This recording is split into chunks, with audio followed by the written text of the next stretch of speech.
یہ جو جادو ہوتے ہیں یہ سب کچھ کلمات شرکیہ ہوتے ہیں، سمجھ رہی ہے کہ نہیں؟ یہ کسی ٹائم پہ انشاءاللہ میں ان کا فرق بھی آپ کو بتا دوں گا۔ پہلے یہ ہے کہ تعویذ مؤثر بذات نہ سمجھے، دوسرا یہ کہ کلمات شرکیہ نہ ہو، اور تیسری چیز اس کے اندر ہے کہ جائز کام کے لیے ہو۔ کسی کو تسخیر کرنا اس کی بھی اجازت نہیں ہے۔ کوئی خاتون آپ سے نکاح کرنے کے لیے تیار نہیں، اس کو مسخر کرنا بھی اجازت نہیں ہے۔ کوئی شادی شدہ اس کے شوہر کو جادو کر کے مارنا اور پھر اس سے نکاح کرنا، یہ سب حرام ہے۔ علماء کرام اس مسئلے کو بھی سمجھو۔ ایک یہ کہ آپ اس آدمی کو گولی مار رہے ہیں، گولی مارے تو آپ قاتل ہیں، آپ پر قصاص ہے۔ ایک یہ کہ اس کو آپ گولی مار کر کے کیا کریں گے؟ قتل کریں گے، آپ پر قصاص ہے۔ دوسرا یہ کہ آپ اس کو گولی نہیں مار رہے ہیں، بلکہ آپ اس کو تعویذ گنڈا کر کے جادو کر کے آپ اس کو مار دیتے ہیں۔ جب ثابت ہو جائے دلائل سے، قطعی دلائل سے کہ واقعتاً جادوگر آپ ہیں، جادو آپ نے کیا ہے، دلائل سے، گواہی سے، شواہد سے ثابت ہو جائے، یا آپ خود اعتراف کریں کہ ہاں میں نے جادو کر کے مار دیا، تو اسلامی حکومت ہو تو جیسے کہ گولی مارنے والا قاتل ہے، قصاصاً اس کو قتل کیا جاتا ہے، آپ کو اسی طرح قتل کرے گی۔ یہ جو آپ کے عامل ہوتے، کوئی شیخ الحدیث سے کوئی کیا بلا کہتے میں نے جنات کو جلا دیا، میں نے جن کو مار دیا، یہ قاتل ہے، یہ تو پرلے درجے کے فاسق و فاجر ہے۔ اس بڑوے سے آپ کیسے اللہ آپ کا بھلا کریے کہ اس سے تعویذ لے رہے؟ اس لیے کہ جنات ہمارے بھائی ہیں، معمولی اگر آپ کے کسی بندے کو ستا رہے تو ستانے پر وہ واجب القتل نہیں ہے۔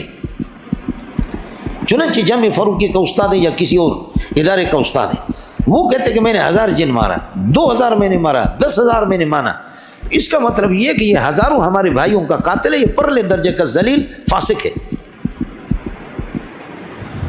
سمجھے؟ انسان کو قتل کرے تو قصاصاً قتل ہوگا، انسان کو گالی دے دے اور اس کو ستائے، دھکا دے دے، تھپڑ مارے تو واجب القتل نہیں ہے۔ تو جنات اگر ستا رہے تو اس پر آپ قتل کیسے کر رہے، جلا رہے؟ تو اس لیے یہ جو عاملین ہیں یہ اکثر فساق اور فجار ہیں۔ یہ 3 شرطیں ہیں۔ ایک یہ ہے کہ میں نے عرض کیا کہ اس میں اللہ کا کلمات یہ کہ وہ کیا کہتے ہیں اسماء باری تعالیٰ ہوں اور اس قسم کے اسماء حسنہ ہوں، کلمات شرکیہ نہ ہوں، سمجھے؟ اور دوسرا یہ کہ اللہ کا بھلا کریے کہ شرکیہ نہ ہوں، اور تیسرا یہ کہ میں نے عرض کیا کہ جائز مقصد کے لیے، ناجائز امور کے لیے اس کی اجازت ہے۔ بلکہ جنات کو مسخر کرنا بھی تعویذ کے ذریعے سے، عملیات کے ذریعے سے ابو حنیفہ کے یہاں حرام ہے۔ کسی بھی مخلوق کی آزادی کو سلب کرنا یہ حرام ہے، سمجھے؟ اب بات ذرا سمجھ لینا۔ حضرت اقدس شیخ القرآن مولانا غلام اللہ رحمۃ اللہ علیہ، ظاہر ہے کہ بہت ان کی خدمات ہیں اور بہت بڑے موحد آدمی، اور رئیس المفسرین مولانا حسین علی کے شاگرد۔ تو بابا جی، ہمارے بابا چلاسی کے تھے، اس کے پاس تعویذ تھے۔ میں نے کہا غلام اللہ بڑے توحیدی ہو لیکن یہ تعویذ دکھاؤ۔ کہا حضرت یہ جائز ہے؟ فرمایا دکھا تو دو۔ کہا جائز ہے، میں دکھاؤ۔ فرماتا کہ میں نے جب دیکھا تو اس میں لکیریں کھینچی ہوئی تھی، 4 دیواری بنی، اللہ الرحمن الرحیم، سمجھے؟ اللہ الگ اس میں، اللہ کو الگ لکیر میں، الرحمن الگ، الرحیم الگ میں، اس طرح جیسے لکیریں بنا کر کے نہیں لکھتے ہیں۔ تو میں نے کہا ان لکیروں کا کیا فائدہ ہے؟ مؤثر بذات تاثیر اسماء حسنہ کے یا ان لکیروں کے؟ اگر ان لکیروں کو بھی ان کے ساتھ اگر ان کی تاثیر ہے تو پھر آپ غلام اللہ نہیں رہے۔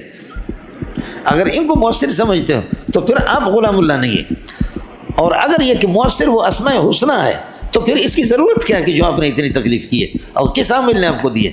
تو حضرت اقدس شیخ القرآن مولانا غلام اللہ رحمۃ اللہ نے فرمایا بابا چلاسی تو مجھ سے بڑا مباحد ہے۔ فرمایا کہ چلاسی آپ نے میرا دماغ درست کر دیا۔ فرمایا یہ جو لکیریں جو آپ نے کھینچی کس لیے؟ بہرحال میں نے عرض کیا کہ ہمارے اکابرین اس چیز کو پسند نہیں کرتے مولانا۔